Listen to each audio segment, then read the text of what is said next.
Conforme prometido no início do programa, nós estamos recebendo hoje o professor Nelson Neves, ele que é professor do Centro Educacional de Rolim de Moura, que está aqui com a gente hoje para falar sobre a Semana Nacional da Pessoa com Deficiência Intelectual e Múltipla, que nesse ano de 2018 tem como base no tema Família e Pessoa com Deficiência, protagonista na implementação das políticas públicas. Professor, seja bem-vindo ao nosso programa. Essa é uma semana muito especial para todos vocês do Centro Educacional. Então, Gislaine, Mário, né, demais equipe, o meu boa tarde a todos e a todos os telespectadores. É com muito prazer e muita honra, né, que nós viemos falar sobre sobre a Semana Nacional da Pessoa com Deficiência Intelectual e Múltipla, e cujo tema, família e pessoas com deficiência, protagonistas das implementações das políticas públicas, né? E é muito importante, Gislaine, essa semana, porque é uma semana bem atípica, né? Das demais do ano. Então, é uma semana em que trabalha-se toda a conscientização da pessoa com deficiência e, nesse ano, em especial, da família, né?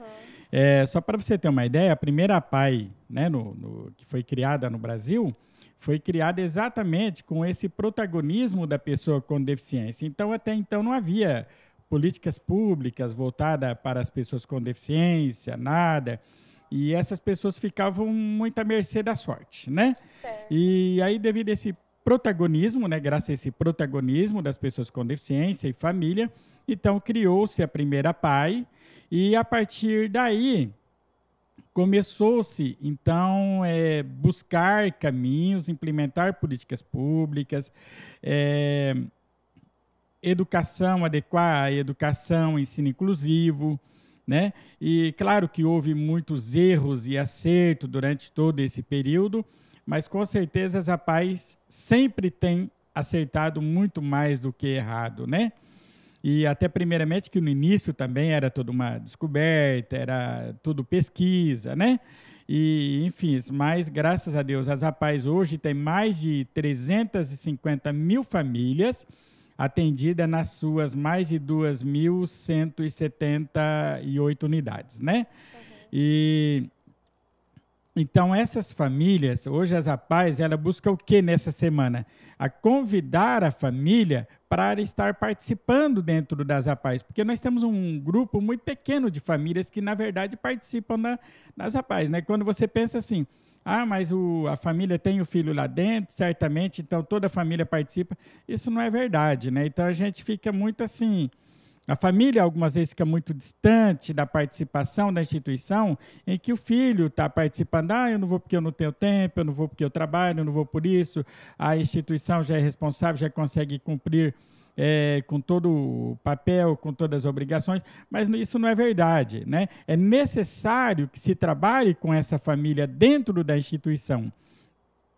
E ainda, quando houver eleição para a direção das APAES, é importante que essa família participe, dê seu nome lá, participe da diretoria, né? Então, quanto maior número de pais estiver constituindo essa diretoria das APAES, isso é melhor para o seu filho, é melhor para a PAI, é melhor para a sociedade, porque esses rumos, né, eles são definidos em conformidade com a necessidade do aluno, com a necessidade da família. Então, é todo um conjunto que faz com que a PAI desenvolva suas atividades com melhor qualidade, né? Professor, essa é uma semana também para a gente tratar sobre a igualdade, sobre a inclusão, né? E tudo isso também depende muito da família estar presente, até porque essa semana, a Semana Nacional da Pessoa com Deficiência Intelectual e Múltipla, ela só foi sancionada, essa lei só foi sancionada em 26 de dezembro de 2017, então, que foi instituída essa semana, é tudo muito recente, né? Foi uma luta conquistada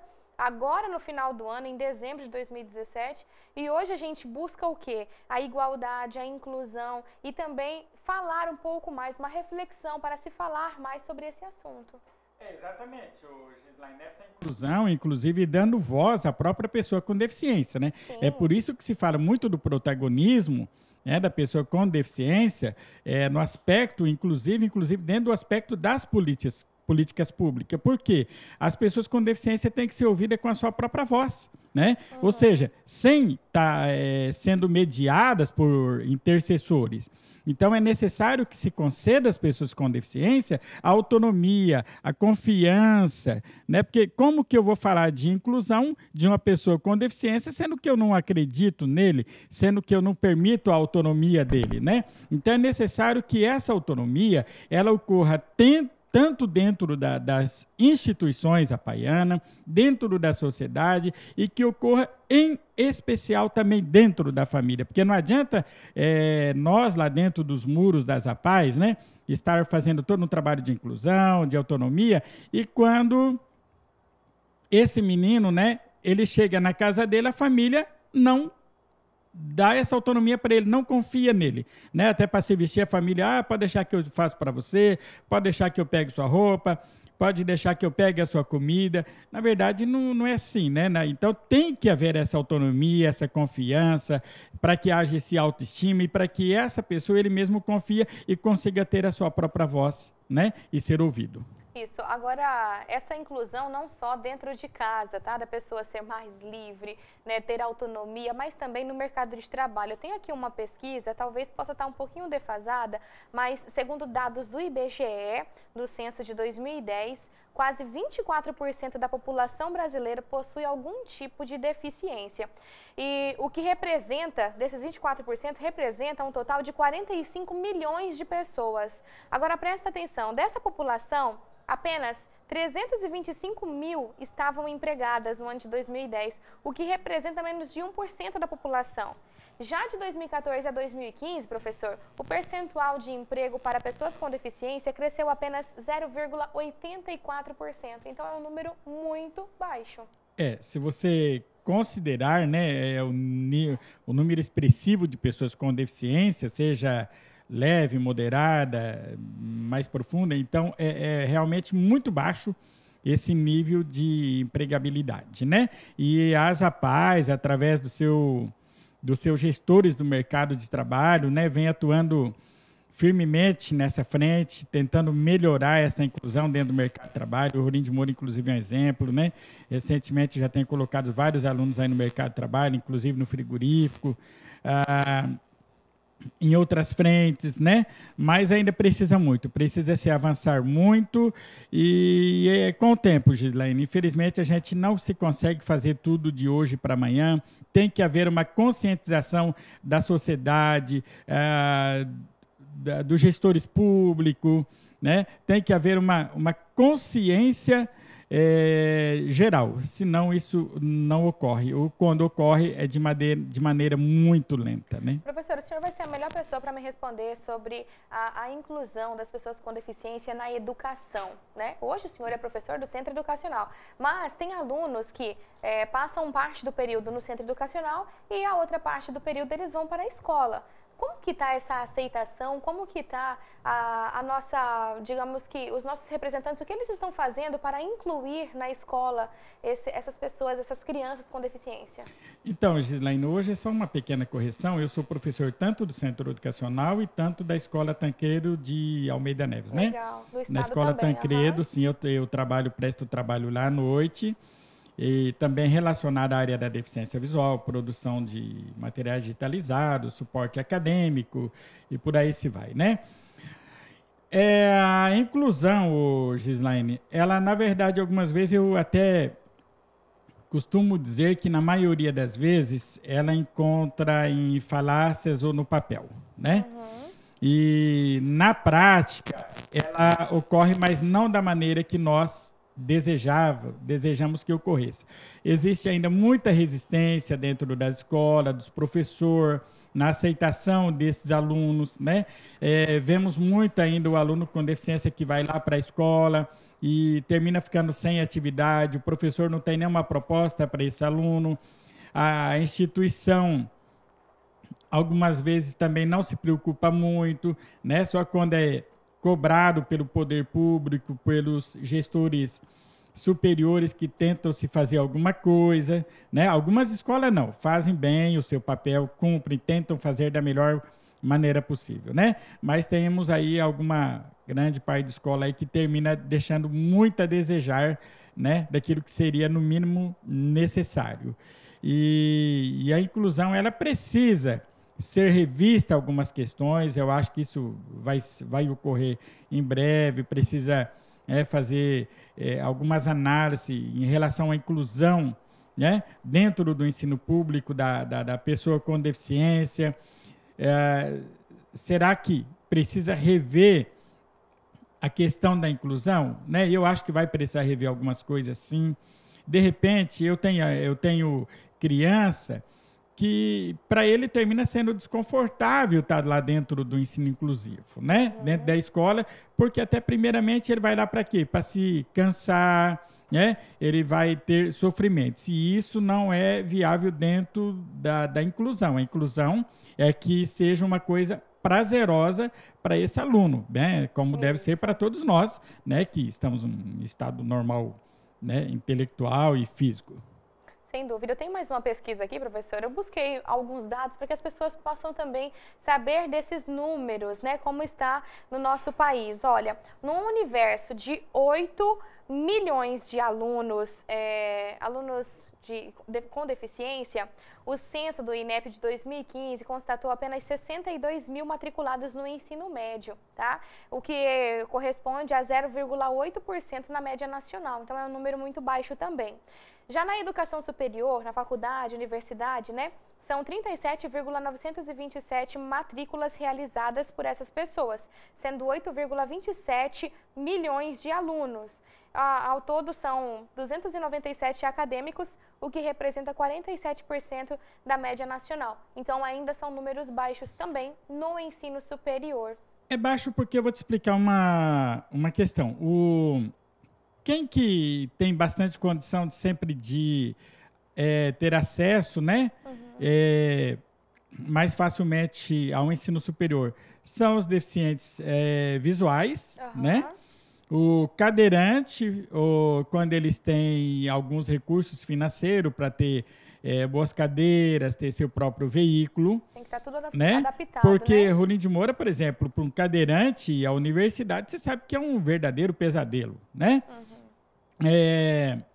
O surdo começou a melhorar bastante a questão do surdo, né, na questão do acesso à universidade, porque até pouco tempo nós ainda temos, né, muitas dificuldades em intérpretes de língua, as universidades estarem preparadas para atender essa clientela. Então o surdo, ele sempre assim se manteve meio que distante das universidades, né, meio não, muito distante, né, e agora não, agora começaram já se aproximar um pouco mais das universidades, porque as universidades já estão sendo mais preparadas, já estão tendo intérprete, o ensino, né, médio, e já conta na maioria das vezes com intérprete dentro de sala de aula. E aí o surdo, então, ele termina tendo uma aquisição maior também dos conhecimentos acadêmicos que facilita o acesso à universidade pública, né? E o deficiente intelectual, salve alguns síndromes de Down, né? Na maioria das vezes são os poucos que também chegam ao ensino universitário, né? Então é exatamente por essa razão, por esses fatores aí, que as pessoas com deficiência ainda estão em nível muito baixo frequentando as universidades. E a gente vê poucas ações também para que essa realidade seja diferente, né, no nosso país. Exatamente, é exatamente o foco dessa semana, né, dessa implementação pública, com o protagonismo da pessoa com deficiência, para que eles, com as próprias vozes, gritam as suas necessidades e que o poder público faça se ouvir também, né? Dessa abertura para ouvir essas necessidades das pessoas com deficiência.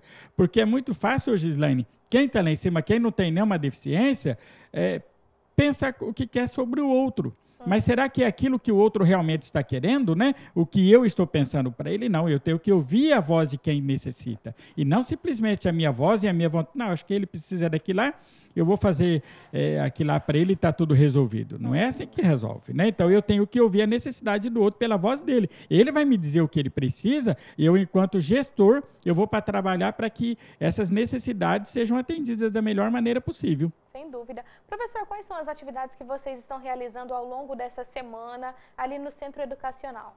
Ontem nós tivemos uma palestra, né, sobre a família, sobre a importância da família, o afeto familiar, muito louvável, né, qual agradecemos o capitão Rodrigues, né, aqui do nosso comando. E durante toda a semana nós estamos realizando atividades internas, né, cada professor dentro da sua sala, equipes também organizadas, sobre a conscientização dos direitos, né, das pessoas com deficiência, sobre a importância da família, a importância que ele tem na família dele, né, a importância dele na sociedade, a importância dele se preparar para o mercado de trabalho. Então, são essas ações que estão sendo desenvolvidas durante toda essa semana lá na instituição. Muito bom. É muito importante não deixar passar em branco, né?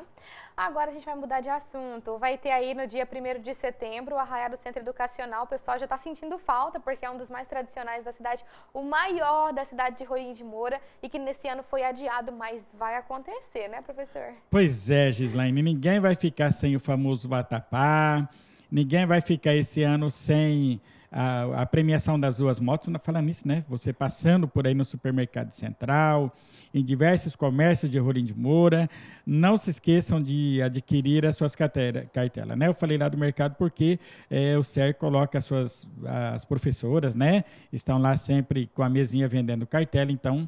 E, além disso, todo o comércio, né, estão com blocos, então procure, você vai estar contribuindo. E, em especial, nessa semana já aproveito que a gente está comemorando também a Semana da Família, da Pessoa com Deficiência, e aí você já faz a sua contribuição. E dia 1º de setembro, sábado, ali no Espaço Alternativo, né, a partir das 17 horas, então toda a família Rolim de Mourense, das regiões vizinhas, estão convidadas para prestigiar mais esse grande evento do Centro Educacional. Muito bom. E a gente vai falar mais sobre esse assunto do Arraiá do Centro Educacional na semana que vem. A Janete vai vir aqui. A nossa presidente, gente, né? É a presidente do Centro Educacional, que é a Janete Miller. Isso. Ela vem na semana que vem para a gente falar mais sobre esse assunto aqui no programa. Eu quero agradecer, professora, a sua vinda aqui para a gente discutir um pouco mais sobre esse tema que tem que ser falado mais vezes, inclusive na mídia, né, e que é tão relevante para toda a sociedade, principalmente para as famílias que têm pessoas com deficiência em casa, né? É verdade, Gislaine. Eu sempre falo assim, que eu acho que a mídia deveria dar um pouco mais de foco na questão da pessoa com deficiência, na autonomia, nas capacidades, né? E nas possibilidades da pessoa com deficiência, no aproveitamento da pessoa com deficiência dentro do mercado de trabalho. Enfim, deveria dar mais ênfase, né? E termina algumas vezes ficando um pouquinho meio esquecida, mas tá bom, faz parte e a gente vai chegar lá, né? E mais uma vez, só lembrando, convidando todas as famílias Rolim de Mourense, família de pessoas com deficiência, visita o Centro Educacional. Você que nunca foi, aproveita essa semana, a gente está com as portas abertas, todos os dias nós estamos, né? Mas nessa semana, fique à vontade para ver. Ah, mas eu vou interferir na atividade. Não, não vai não. Vai ser um prazer receber sua visita lá, tá bom? Gislaine, eu agradeço você, o Mário e a toda a equipe do SBT, tá bom? Nosso muito obrigado. Somos, assim, eternamente gratos por esse grande apoio que vocês sempre têm nos dado em nossas campanhas, nossas divulgações.